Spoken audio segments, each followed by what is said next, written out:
Vamos agora ver os fundamentos constitucionais e legais do imposto de renda. Começando então com os fundamentos constitucionais do imposto de renda.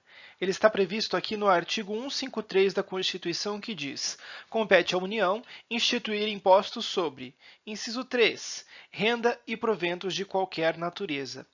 Então, este é o fundamento constitucional do imposto de renda.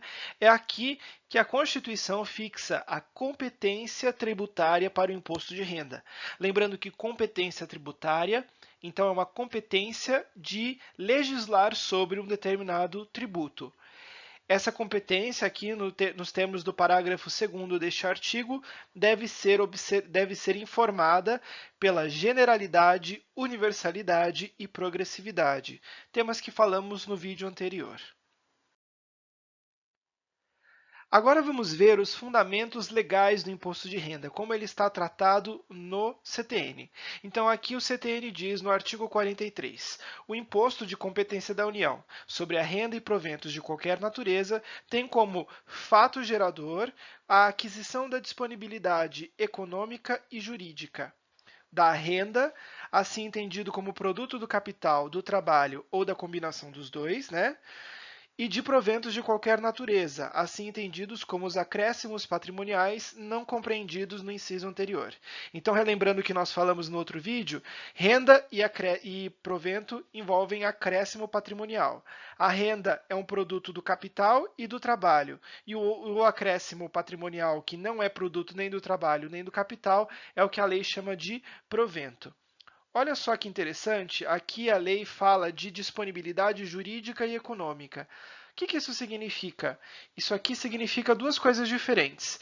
Disponibilidade econômica significa que aquela renda já está aonde? Está no bolso do contribuinte. Isso é disponibilidade econômica. Eu vou lá e deposito um dinheiro na sua conta. Isso é disponibilidade econômica, porque agora você pode dispor daquele dinheiro que eu depositei para você, porque ele já está no seu bolso. Já depositei para você, já está. Você já pode acessar imediatamente. Agora, disponibilidade jurídica significa que você tem o quê? Você não tem o dinheiro no bolso, você tem um direito. Então, para nós aqui, para fins de tributação, eu vou tributar você, mesmo que você ainda não tenha aquele bem economicamente disponível, mas só juridicamente disponível. Ou seja, se você ainda tiver só um direito, esse direito já pode ser tributado, tá bom? Então, eu tributo como renda aquele acréscimo patrimonial que você teve como dinheiro ou como um direito, que mais para frente você vai transformar em dinheiro. Tudo bem? Então, a incidência do imposto independe da denominação da receita ou do rendimento, da localização, condição jurídica ou nacionalidade da fonte, da origem e da forma de percepção. Então, aqui é interessante porque justamente o que a lei deixa claro é que eu não vou considerar renda só um conjunto de parcelas que tem um nome que eu possa conceituar como renda. Eu vou verificar a natureza daquela receita, se ela tem natureza de renda e de provento ou se ela tem natureza de indenização. Além disso, eu vou tributar independentemente de onde veio, tá certo? Eu posso tributar, inclusive, um produto de outro lugar, que veio de outra fonte. Então, aqui é interessante porque o imposto de renda alcança, inclusive, as pessoas que mantêm a qualidade aí de brasileiros, ainda têm um vínculo com o Brasil, mas que obtêm rendas no exterior, inclusive trabalhando e morando no exterior, tudo bem? Você continua vinculado enfim, ao fisco e ao Brasil, e enquanto você mantém esse vínculo, você ainda deve recolher o imposto de renda, mesmo que a sua fonte pagadora seja estrangeira, mesmo que o trabalho que você esteja prestando seja um trabalho no estrangeiro, tá bom? É lógico que vai existir aí um procedimento, caso você tenha se mudado do Brasil definitivamente, você vai informar isso à Receita e você vai parar de pagar o imposto de renda e vai começar a ser tributado lá onde você está morando, né? Mas se for a ideia é que se for um rendimento aí provisório, né? Ou se o trabalho você ainda trabalha no Brasil, mas a fonte pagadora é estrangeira, aí você continua pagando o imposto de renda, tá bom? E aqui, ó, na hipótese da receita ou do rendimento oriundos do exterior, então aqui, opa, oriundos do exterior, né? Então, reiterando isso que eu acabei de falar, de que é possível tributar fonte pagadora do exterior, a lei estabelecerá as condições e o momento em que se dará sua disponibilidade para fins de incidência do imposto no referido artigo. Então, aqui a lei que vai estabelecer os critérios para verificar que já houve essa disponibilidade econômica ou jurídica da renda que veio do exterior. Além disso, olha o que diz aqui o artigo 44. Diz que a base de cálculo do imposto é o montante real, arbitrado ou presumido da renda ou de outros proventos tributáveis. Então, você vê aqui pelo CTN, eu posso ter aqui como modalidades, né? A tributação sobre o lucro real, sobre o lucro presumido, ou, se houver aí uma irregularidade na atuação do contribuinte, esse valor vai ser arbitrado pelo fisco. Você percebe que aqui a lei não faz nenhuma menção ao Simples. Por que isso? Porque o Simples Nacional ele surgiu anos depois. O Código Tributário é de 1966. E o Simples só foi ser regulamentado anos e anos depois, já depois da Constituição de 88, né? A gente tem aqui o marco que regula as microempresas, empresas de pequeno porte, na Lei Complementar 123 de 2006. Então é por isso que aqui não aparece no CTN, tá certo? O Simples foi regulado muitos anos depois, por isso que o CTN não fala, a gente está olhando aqui só as regrinhas do CTN. Tá? Então, hoje você, como um técnico, operador aí do imposto de renda, tem que saber que não basta olhar só o CTN, tem que olhar uma série de regulações, inclusive aí a lei específica do Simples. Belezinha? E aqui, ó, o artigo 45 do CTN termina falando que o contribuinte do imposto, né, ou seja, o sujeito passivo, é quem é titular da disponibilidade a que se refere o artigo 43, sem prejuízo de atribuir à lei essa condição ao possuidor a qualquer título dos bens produtores da renda ou dos proventos tributáveis. E aqui no parágrafo único, a lei pode atribuir à fonte pagadora da renda ou dos proventos tributáveis a condição de responsável pelo imposto cuja retenção e recolhimento lhe caibam. Então, olha que interessante aqui. Olha essa previsão. Quem está pagando o imposto de renda, no caso de um empregado, vai ser o próprio empregado. Então, você recebeu um salário. Quem está pagando este imposto de renda? Quem paga o imposto de renda? Quem é o sujeito passivo aí desse imposto de renda? A rigor, é você, trabalhador, tá certo? Acontece que a lei permite, ó, a lei pode atribuir à fonte pagadora da renda ou dos proventos o quê? A responsabilidade por aquele pagamento. Então, no caso aqui do imposto de renda do trabalhador, que é pessoa física, embora o salário esteja sendo tributado e quem é o dono do salário é o trabalhador, a lei vai transferir a responsabilidade do imposto de renda sobre aquele salário do empregador para a empresa. Então, a empresa, o empregador aqui, vai pagar o imposto de renda em nome do seu empregado. Então, isso é o tal do imposto de renda que foi retido na fonte pagadora, tá certo? Então, que aquele imposto de renda é do empregado, mas eu como fonte pagadora tenho o dever de reter aquele imposto, tá bom? Para que isso? Porque para o fisco é muito mais fácil fiscalizar uma empresa em relação aos seus 300 empregados do que ter que fiscalizar cada um dos 300 empregados individualmente. E além disso, né, facilita a vida aí do empregado que, enfim, já vai ter o seu imposto aí retido, não vai ter que fazer outro pagamento depois, tá bom? E eventualmente vai ter que fazer a sua declaração e é por isso que às vezes você pode ter ou valores a complementar ou valores a receber de volta, né, a restituição, porque justamente eu faço um recolhimento antecipado desse tributo. Agora vamos ver aqui a regra matriz do imposto de renda. Vamos começar vendo então aqui o elemento material, o que está sendo tributado. Então, o que está sendo tributado, você está vendo aqui que é a renda, né, ou o provento. Então, a renda é o produto do capital ou do trabalho ou dos dois em conjunto, e os proventos de qualquer natureza, que são aqueles acréscimos patrimoniais que não são enquadrados nem como renda nem como provento.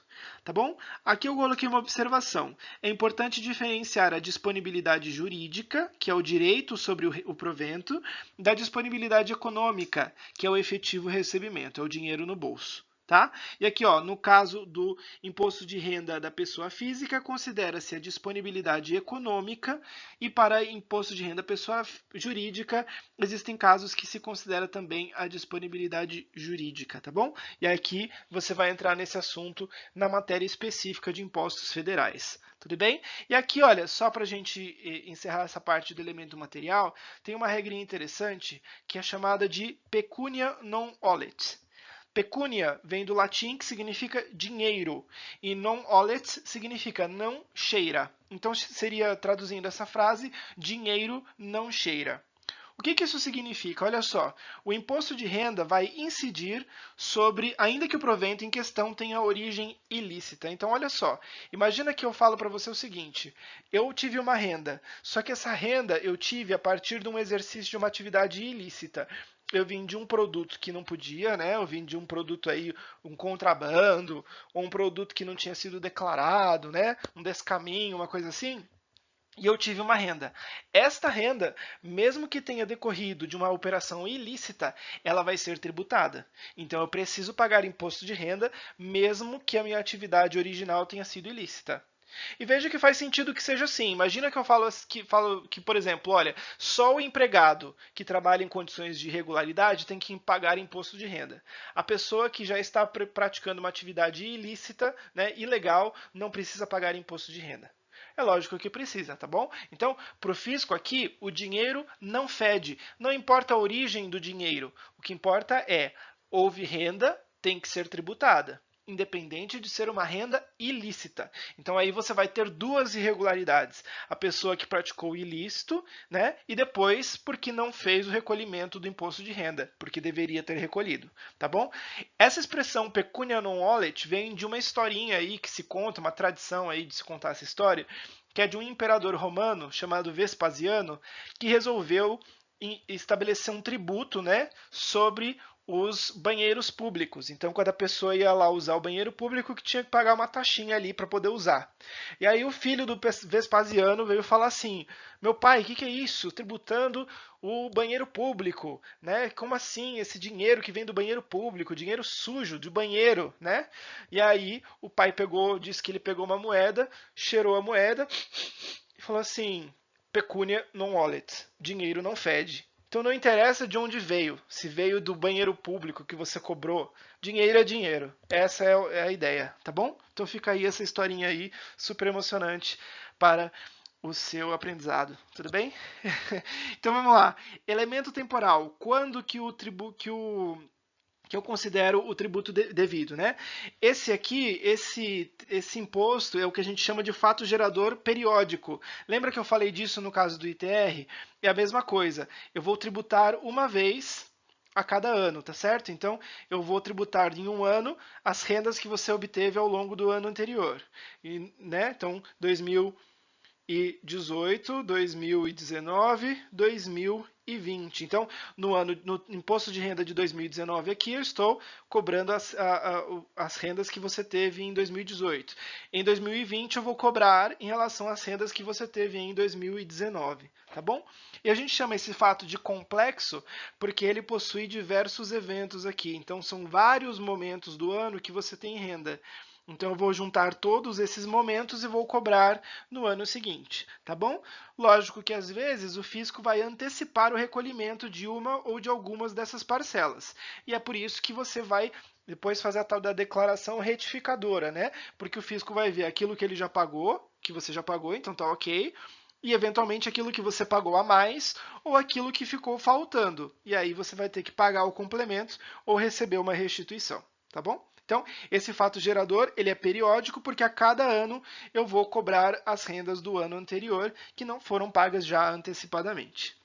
Tá bom? E eu vou considerar que devido a renda que já teve uma disponibilidade econômica ou disponibilidade jurídica, como você já viu. Além disso, tem a questão de onde que eu estou sendo tributado, né? Em qual lugar que ocorre esse fato gerador. Ele pode ocorrer no próprio território nacional, em qualquer lugar, já que é um imposto da União, mas também tem casos de extraterritorialidade. Extra é o adicional, né? O que vem além, então além do território. Então são aquelas receitas que são devidas fora do território nacional. Então vão ser aquelas receitas que eu mencionei para você quando a fonte pagadora está no exterior, ou então até mesmo quando quem recebe a renda está no exterior, tá bom? Sendo que quando você está saindo do Brasil, você pode definitivamente, né, encerrar aí seu vínculo aqui com o Brasil para você se transferir definitivamente para o exterior. Enquanto isso não acontece, você continua contribuinte do imposto de renda e tem que pagar imposto de renda, mesmo que você tenha trabalhado no exterior e tenha obtido uma renda no exterior. Agora aqui para a gente encerrar, quem são os sujeitos envolvidos na operação? A gente tem aqui a União Federal, que é quem cobra o tributo, é o sujeito ativo. Então você viu que neste caso do imposto de renda, a gente tem que a competência do imposto de renda, a competência, que é o poder de legislar, é da União. E a capacidade, que é, no caso, capacidade ativa, o poder de cobrar, também da União. Então, no caso do imposto de renda, coincidiu as duas coisas, competência e capacidade nas mãos da mesma pessoa, que é a União. Tá certo? Então, aqui, o sujeito ativo é a União Federal e o sujeito passivo é a pessoa física ou pessoa jurídica titular daquela disponibilidade econômica ou jurídica, ou seja, aqui da renda, do provento ou, enfim, que seja possuidora dos bens produtores de renda ou dos proventos. Tudo bem? Então, é possível, às vezes, transferir isso para quem tem a posse do bem que está produzindo aquele dinheiro. Tá? E além disso, você viu que, além do contribuinte ser o dono da renda, é possível que a lei atribua à fonte pagadora, né, da renda ou dos proventos a condição de responsável do recolhimento do tributo.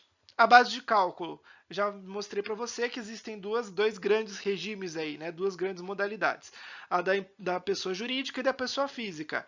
No caso da pessoa jurídica, eu tenho aqui tanto o lucro real quanto o lucro arbitrado e presumido, e também tenho o simples, que eu não coloquei aqui na tabela porque não estava lá no CTN, mas você lembra que a gente falou disso no outro vídeo, né? E aqui no caso da pessoa física é o rendimento auferido, né? Então é o rendimento que eu tive menos as deduções que a lei me permite fazer. Então, um pouco diferente no caso da pessoa física. E as alíquotas, aquilo que você viu também.